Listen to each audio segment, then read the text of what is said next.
Hi mga bi! Panibagong araw ng paghahanap buhay na naman. Salamat sa Diyos at may hanap buhay po ako.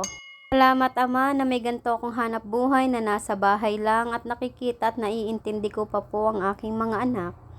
Iba pa rin po talaga pag may sarili kang hanap buhay, yung tipong wala kang amo, magtinda ka, mahindi, okay lang kasi wala kang iisipin.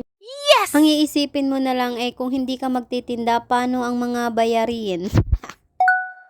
At salamat sa aking asawa na laging nakasuporta sa akin.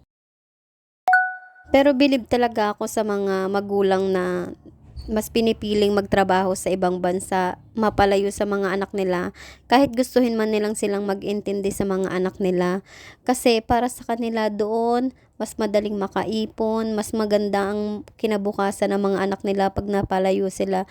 Pero sa loob-loob nila ang bigat, masakit, na mapalayo sa pamilya, lalong-lalo sa mga anak nila.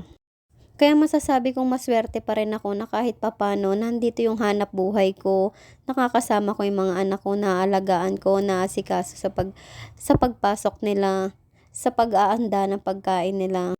Kaya kudos sa mga OFW na nagsasakripisyo para sa mga anak nila, mabigyan lang ng magandang kinabukasan. Naniniwala po akong magbubunga ang mga pinaghirapan nyo.